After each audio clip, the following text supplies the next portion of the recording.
오늘 함께 읽은 요한복음 10장의 말씀을 가지고 너희가 내 양이 아니므로 믿지 아니하는도다라는 제목으로 함께 은혜를 나누려고 합니다. 요한복음 10장에 들어서서 예수님께서는 그 자신에 대해서 두 가지로 말씀하셨습니다. 나는 무엇이다. 그러니까 요한복음 전체에 총 7번 나오는 이야기인데요. 10장에 두 가지가 나옵니다. 첫 번째는 나는 양의 문이다. 그리고 두 번째는 나는 선한 목자다. 이렇게 두 가지의 말씀을 해주셨습니다. 양의 문이라 함은 절도와 강도들, 즉 양을 해치고 죽이고 훔치는 그 자들을 걸러내고 양을 지키고 양을 보호하고 양을 구원으로 인도할 수 있는, 또 양에게 생명을 베풀어 줄 수 있는 그 길로 인도할 수 있는 문을 의미합니다. 예수님께 속한 양들은요, 이 문을 통해서 하나님께로 나아갈 수 있고 또 참된 안식과 참된 영의 생명을 누릴 수 있게 되는 것입니다. 그리고 선한 목자라 함은 양을 위하여서 그 생명까지도 바칠 수 있는 사람이죠. 선한 목자와 반대되는 개념으로 무엇이 있습니까? 삭군이 있습니다. 이 삭군이 가장 우선적으로 생각하는 것은 자기의 안전, 그렇죠. 그리고 돈입니다. 그러니까 이 삭군이 일하는 목적은 양을 사랑함이 아니라 돈을 위함이에요. 그런데 그 돈보다도 더 중요하게 여기는 것이 있으니 무엇이냐면 자기의 안전입니다. 그러니까 내가 가장 안전하고 그다음에 내가 돈을 벌 수 있는 목적으로 양을 돌보는 것이지, 양을 사랑하는 마음으로 양을 위해서 생명까지도 바칠 수 있는 그런 헌신된 마음이 없는 것입니다. 예수님께서는 그 자신을 생명의 떡, 그리고 세상의 빛, 양의 문, 선한 목자라고 말씀하시면서 동시에 어떤 마음을 증거하셨냐면 하나님 아버지의 마음을 증거해 주셨습니다. 그러니까 예수님께서 자기 자신에 대해서 나타내 보여주시면서 동시에 하나님 아버지의 뜻을 말씀해 주신 것이죠. 예수님 그분이 이 세상의 구원자, 즉 메시아로 오셨지만 스스로 나는 메시아다, 나는 그리스도다, 나는 구원자다 이렇게 말씀하신 적이 없으십니다. 그것을 강조하시면서 사역하지 않으셨어요. 오늘 본문 시작 부분을 보면 유대인들이 성전 안 솔로몬 행각에서 거니시는 예수님을 애워싸고 요청하는 모습이 나타나고 있는데 24절 말씀을 보면 유대인들이 애워싸고 이르되 이렇게 얘기합니다. 당신이 언제까지나 우리 마음을 의혹하게 하려 하나이까? 그리스도이면 밝히 말씀하소서 하니. 22절에 때가 어느 때냐면 예루살렘의 수전절이 이르니 그때는 겨울이다 라고 기록되어 있습니다. 수전절이라고 하면 이스라엘의 3대 절기는 아닙니다. 이렇게 중요한 명절은 아닌데 어떤 의미를 가지고 있냐면 이방인들에게 예루살렘 성전이 점령이 돼서 그 하나님을 섬기는 성전이 이방신들의 어떤 우상들의 보관 장소 혹은 이방 우상들을 섬기는 그런 장소로 변질되어 있었습니다. 그래서 이스라엘 유대인들이 이 성전을 다시 회복해서 하나님께 제사, 하나님께 예배드리는 장소로 다시 탈환한 그 때를 기념하는 명절인 거죠. 그리고 이 때는 언제냐면 성경에 기록된 바는 겨울이다라고 기록되어 있습니다. 그리고 23절에 보시면 예수께서 성전 안 솔로몬 행각에서 거니시니라고 되어 있는데요. 이 솔로몬 행각이라고 하는 것은 어떤 종교적인 의미도 있고 더불어서 이곳은 추운 겨울날에 차가운 바람을 피할 수 있는 장소였습니다. 그래서 예수님께서는 어떤 명절이기도 하고 기념일이기도 하고 때 추운 겨울이었기 때문에 또 바람을 피할 겸해서 이 성전을 거니시고 계셨는데 그때 유대인들이 그 성전 안까지 예수님을 찾아와서 따지듯이 묻고 있는 것이 무엇입니까? 당신이 언제까지나 우리 마음을 의혹하게 하려 하나이까? 의혹은 의심하는 마음입니다. 당신이 언제까지 우리가 당신을 의심하게 하려 하나이까? 당신이 정말 그리스도면 맞다, 그리스도가 맞다라고 밝히 말씀하소서 이렇게 요청을 하고 있는 것입니다. 그들의 마음속에 계속해서 남아있는 이 의혹이 그들 자신을 당혹스럽게 만들고 있는 거예요. 자, 그런데 이 유대인들이 왜 의혹에 빠지게 되었습니까? 왜 의심을 하게 되었을까요? 유대인들은 계속해서 메시아를 기다려왔죠. 그리고 메시아가 어떤 인물인지에 대해서, 메시아가 어떤 분인지에 대해서 잘 알고 있었을 것입니다. 그런데요, 유대인들이 원하는 그 메시아의 모습은요, 성경에 기록된 대로 하나님께서 그 예언하는 예언자들, 선지자들을 통해서 말씀해 주시고 약속해 주신 그 약속의 말씀의 극히 일부분에 해당되는 모습들만 기억하고 기다리고 있었습니다. 그러니까 유대인들이 원하는, 유대인들이 생각하는 메시아의 모습과 예수님께서 이 땅에 오셔서 사역하는 그 모습이 너무 달랐던 것이죠. 그래서 많은 백성들은 예수님을 메시아로 생각을 했으나 또 한편 유대인들 그리고 유대의 지도자들과 바리새인들은 예수님을 바라봤을 때 메시아적인 그 기준에 미치지 못했던 것입니다. 그들이 가지고 있었던 생각, 그들이 가지고 있었던 판단, 그들이 바라는 것들과 일치하지 않았던 것이죠. 성경에 나오는 유대인들이 원하는 메시아는 어떤 메시아냐 하면 강력한 카리스마를 가진 군주입니다. 장군과도 같은. 지금 로마의 속박 아래에서 살아가고 있는 유대인들을 독립시켜줄 강력한 군사력을 지닌, 또 강력한 그런 능력을 지닌, 또 높은 곳을 향하여 올라가는 자의 모습이었습니다. 근데 예수님의 실제적으로 사역하시는 그 모습은 어떤 모습이었죠? 높은 곳으로 올라가는 것이 아니라 더 낮은 곳으로, 그리고 다른 사람들을 힘으로 누르는 그런 카리스마를 가진 것이 아니라 연약한 자들을 긍휼한 마음으로, 사랑의 마음으로 돌보아 주시고 그곳을 향해서 찾아가 주시는 모습이었죠. 그러다 보니까 유대인들은 예수님을 바라보면서 이 사람이, 이분이 과연 진짜 메시아인가라는 질문을 하게 됩니다. 근데 여기서 우리가 잘 판단해야 될 것은 무엇이냐면 이 유대인들이 왜 예수님께 대한 의혹, 질문, 그것을 가지고 있었느냐 하는 의미입니다. 정말로 예수님이 그리스도이신지, 정말로 예수님이 메시아이신지가 궁금해서인지, 아니면 다른 그들의 마음속에 있는 목적 때문이었는지. 성경을 쭉 보면서, 그리고 요한복음을 지금까지 묵상해 오면서 유대인들의 예수님을 향한 태도, 유대인들이 가지고 있었던 그 마음을 보면 어디에 더 가깝습니까? 정말로 예수님께서 그리스도이심을 믿고 예수님을 따르기 위함입니까? 그 마음과는 거리가 멀죠. 이 자신들이 가지고 있었던 예수님에 대한 모습이 나타나고 있지 않으니까 왜 그런 모습이 나타나지 않습니까? 당신 정말 그리스도 맞습니까? 내가 원하는 것을 줄 수 있는 사람이 맞습니까? 이거를 따지고 있는 거예요, 유대인들은. 예수님이 그리스도이시고 예수님이 메시아이시면 그것을 믿고 예수님을 따르면 되는데, 이 예수님께 나와서 질문하는 유대인들의 마음은 무엇입니까? 당신 메시아라고 하는데 왜 내가 원하는 것을 해주지 않느냐?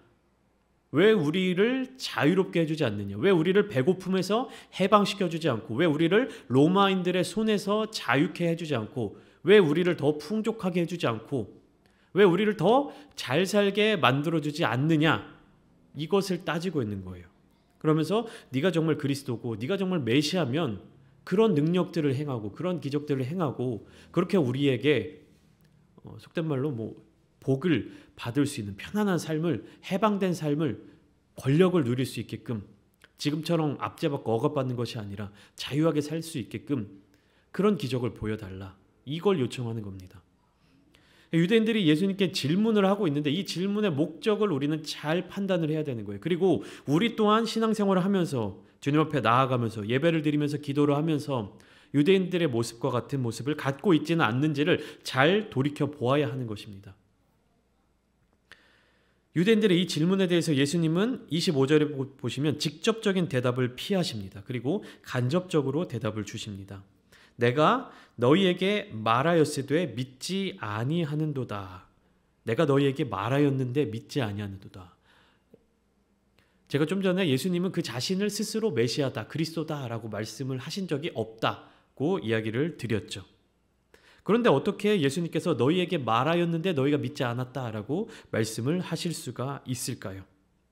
그것은 요한복음뿐만 아니라 예수님의 행적을, 예수님의 사역의 모습을 나타내 보여주고 있는 이 사복음서를 쭉 묵상을 하면 알 수 있는 것인데, 예수님은 이렇게 가르치셨어요. 나의 가르침은 그 대답을 볼 수 있는 눈과 들을 수 있는 귀를 지닌 자들에게 충분히 명백한 대답을 준다.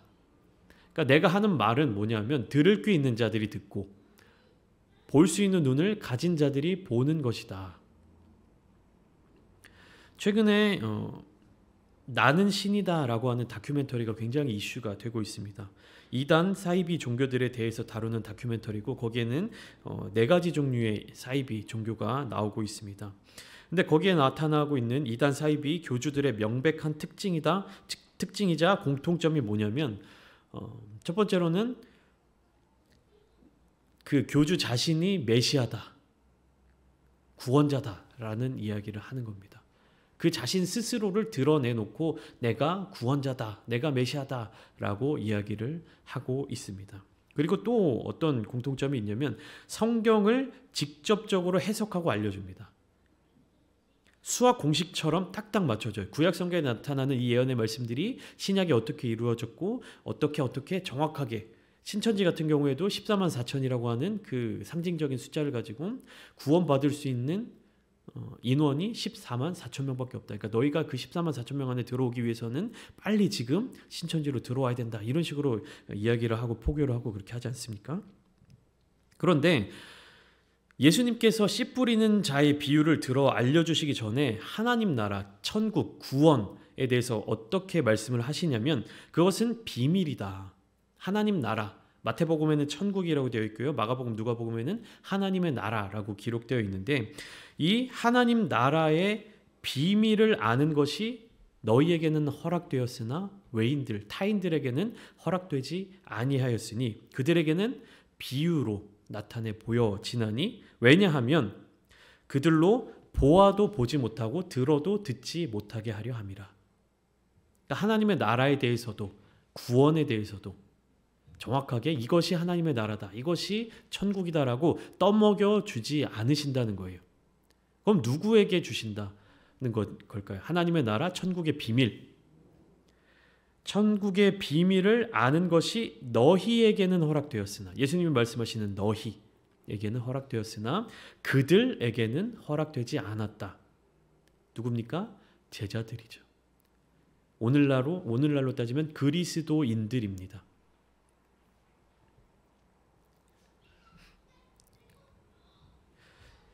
그리스도인들이라고 하면 어떤 사람들입니까? 그리스도를 믿고 따르기로 결단한 사람들을 의미합니다. 우리가 기독교인, 그리스도인이라고 이야기하는 것의 그 말의 뜻을 해석해서 찬찬히 보면요, 예수 그리스도를 믿고 그 길을 따르기로 결심한 자들입니다. 그러니까 예수님이 가신 그 길, 예수님이 행하신 일들, 예수님의 마음, 예수님이 이 땅에서 어떠한 사역들을 하셨는지, 어떠한 목적을 가지고 사역을 하셨는지 그것을 바라보고 그 예수님의 길을 따르기로 결단한 자들입니다. 마태복음 14장에 베드로가 물 위를 걷는 사건이 나타나고 있는데 베드로는요, 물 위를 걷고 나서 주님을 보고 주님을 믿었습니까? 아니죠. 예수님을 보고 예수님의 음성을 듣고 믿었기 때문에 물 위를 걸을 수 있었습니다. 근데 그가 물속으로 빠져들기 시작한 때가 언제입니까? 바람을 보고 두려워할 때, 바람을 보고 무서워할 때 점점 빠져가기 시작했어요. 그래서 베드로를 물에서 건져주신 주님께서는 이렇게 말씀하셨어요. 믿음이 작은 자여 왜 의심하였느냐, 이렇게 물어보십니다. 그러니까 베드로도요, 물속에 빠져 물 위를 걸을 때 예수님께서 말씀해 주시고 예수님께서 능력을 행해 주시고 그 다음에 걸은 것이 아니라 베드로가 주님을 보고 베드로가 주님을 믿었을 때 이어서 역사가 일어났습니다. 그리고 그 믿음이 흔들렸을 때 예수님께서 믿음이 작은 자예요 라고 말씀하셨듯이 그 베드로가 주님을 보지 않고 바람을 보고 무서워할 때 빠져들게 되었던 것이죠. 오늘 본문에 나타나고 있는 유대인들이 예수님께 나와서 당신이 그리스도거든, 그것을 증명을 해라, 그 증거들을 밝히 말씀을 하소서라고 이야기하는 것을 우리가 곰곰이 다시 한번 살펴봐야 하는 것입니다. 그래서 그 물음에 대해서, 그 질문에 대해서 예수님께서는 또 26절부터 이렇게 말씀하십니다. 너희가 내 양이 아님으로 믿지 아니하는도다. 그러니까 이게 무슨 말이냐면 예수님께서는 스스로 그리스도다, 스스로 메시아다, 즉 구원자다라고 말씀하지는 않으셨지만 예수님을 따르는, 그러니까 10장에 나온 것처럼 양의 문, 예수님을 양의 문으로 여기는 사람들, 그리고 예수님을 선한 목자로 여기는 그 양들, 그 영혼들은 예수님께서 그렇게 말씀하시지 않더라도 예수님을 메시아로 믿었다는 것이에요. 왜냐하면 양의 문 되신 예수님을 통해서 하나님 아버지께로 나아가는 그 길을 발견했고, 또 양을 위하여 목숨까지 바치는 선한 목자 되신 그 예수님의 사랑을 받은 자들은 주님을 알았다는 겁니다. 근데 예수님께 물으러 나온 이 유대인들은 예수님께 속한 양들이 아니었어요. 예수님께 속하지 않은 양들은 누구에게 속한 양들입니까? 지난주 말씀을 기억하시면 절도와 강도들, 양을 위하여 오는 것이 아니라 양을 해치고 양을 훔치고 양을 죽이리, 그 생명을 해하려고 하는 거기에 속한 자들이에요. 그리고 이 자들이 결국 어디까지 이어지냐? 그들이 절도가 되고 강도가 되는 거예요. 그러니까 예수님께 속하지 않은 양들이 절도와 강도에게 속한 그 양들인데, 이들조차도 또 다른 사람들에게 예수님을 증거하고 예수님을 전하는 사람들이 되는 것이 아니라 계속해서 절도가 되고 강도가 되는 것이죠. 27절 말씀을 한번 같이 보시면 좋겠습니다. 내 양은 내 음성을 들으며 나는 그들을 알며 그들은 나를 따르느니라. 예수님은 자신을 드러내지 않으세요. 내가 구원자다 말씀하시지 않으십니다. 하지만 어떤 말씀을 계속 하십니까? 하나님 아버지에 대한 말씀을 하십니다. 하나님 아버지, 나를 보내신 분, 내가 드러나는 것이 아니라 하나님의 뜻, 하나님의 사역을 내가 하고 있다. 그것을 계속해서 말씀하시는 거예요. 그러니까 예수님께 속한 양들은 무엇을 아는 겁니까? 예수님께서 하나님이 보내신 분이다. 하나님의 아들이시다. 하나님의 일을 하시는 분이시다. 메시아다. 이걸 아는 거예요. 그런데 예수님께 속하지 않은 자들은 이러한 예수님의 말씀을 듣고 무엇라 말합니까? 신성 모독이다. 그래서 돌을 들어 예수님을 치려고 나아갑니다. 과연 유대인들을 이론적으로 또 논리적으로 모두를 납득시킬 만한 설명을 주님께서 하셨다면, 그래 내가 메시아야, 내가 그리스도야, 니네가 원하는 표적과 이적이 이거야 하면서 능력을 보여주셨다면 이 유대인들이 예수님을 믿었을까요? 안 믿었을 겁니다. 왜냐하면 이 유대인들은 예수님이 메시아다라는 것을 믿지 않기로 결단하고 접근하고 있기 때문이에요. 예수님이 무슨 말씀을 하시든 예수님이 어떤 사역을 보여주시든 믿지 않으려고, 거기에서 허점을 찾기 위해서, 저 사람은 사역하는 모습을 보니까, 저 사람이 일하는 모습을 보니까 안식일도 어기고 병든 자를 고치는 것들, 행하는 모든 행동들, 이런 것들을 보니까 저 사람은 메시아가 아니야 라는 생각에 뿌리 박혀서 예수님을 계속 질문하고 예수님께 계속 나가서 확인하려고 하는 이 사람들은 예수님의 말씀을 듣고 그 말씀을 믿기 위해 질문하는 것이 아닙니다. 공격하기 위해, 아니라는 것을 증명하기 위해, 즉 꼬투리 잡기 위해, 트집 잡기 위해 계속해서 묻고 있는 거예요. 이들이 요청하는 것은 뭡니까? 네가 메시아면 나에게 유익이 되는 일을 좀 해봐. 네가 메시아면 우리를 좀 자유롭게 해봐. 이런 걸 요청하고 있는 겁니다. 그렇기 때문에 그들은 주님께서 계속해서 주시는 말씀에 귀를 기울일 수가 없는 것입니다. 오늘 밤 우리가 이곳에 기도하기 위하여 모였습니다. 주님의 말씀을 듣기 위하여 모였고요. 주님께 더 가까이 나아가기 위해서 모였습니다. 그런데 우리의 마음속에 이 유대인들과 같이 주님을 믿기로 결단하며 더 가까이 나아가기로 다짐하며 주님께 다가가는 것이 아니라 나의 유익과 나의 만족과 내가 원하는 것과 내가 구하는 것을 이루어 주기를 원하면서 이것을 이루어 주지 않으면 주님은 없는 거예요. 주님, 그런 조건적인 신앙생활 하는 분들이 많이 있지 않습니까? 이것만 해주시면 제가 교회 열심히 다닐게요. 내가 기도 열심히 하면 주님 이거 들어주세요. 다양한 부분에서, 다양한 분야에서 정말로 신앙생활 잘 한다라고 스스로 생각하는 사람들조차도 기도하는 내용들을 보면 하나님의 영광과 주님의 나라를 위한 기도를 하는 것이 아니라 그곳에서 내가 해야 될 모습이 내가 해야 될 역할이 무엇인지 내가 갖춰야 될 모습이 무엇인지를 구하고 그렇게 나아가기로 결단하면서 즉 그리스도인으로서 살기로 결단하면서 기도하는 것이 아니라 하나님 나 이거 필요한데 이거 해주세요. 이거 해주세요. 더 나아가서 안 해주시면 나 하나님 이렇게 못 믿지. 나 하나님한테 이렇게 예배드려 나오면서 헌신하는 게 얼마인데 이것도 안 들어주시면 안 되지. 이런 기도를 하시는 분들이 만약에 계신다고 한다면 우리가 하나님께 속한 자들로서 하나님의 자녀로서 그리스도인들로서 아버지께서 우리에게 주시는 올바른 것을 구할 때 구하는 자들에게 아낌없이 베푸시는 하나님께 간구하면서 나아가야 되지. 나의 정욕과 나의 만족과 나의 유익을 위해서 구하는 그러한 신앙생활을 이제는 우리가 정리해야 할 것입니다. 그래서 우리가 함께 오늘 이 시간 기도하실 때에 우리가 정말로 그리스도인이다. 우리가 정말로 주님을 따르는 자들이다 라고 이야기하고 또 다른 모든 세상 사람들을 향해서 주님의 복음을 전할 때 교회가 점점 더 그리스도를 전하기 어려운 상황과 환경이 되어가는 것 같습니다. 어디 가서 교회에 다닌다, 전도한다 라고 할 때 능력이 나타나고 있지 않아요. 이단 사이비들이 더 횡행해서 하나님의 나라를 욕보이고 하나님의 복음을 더 감추는 이 세상 가운데 우리가 먼저 주님 앞에 온전히 나아가고 주님의 뜻에 합당한 기도를 하면서 그렇게 결단하며 오늘 밤 기도하는 귀한 시간이 다 되셨으면 좋겠습니다. 그리함을 통하여서 우리의 삶을 통해 예수님이 그리스도이심을, 예수님이 메시아이심을, 예수님께로만 구원이 있음을 증거하며 나아가시는 저와 여러분들이 다 되시기를 주님의 이름으로 소망합니다.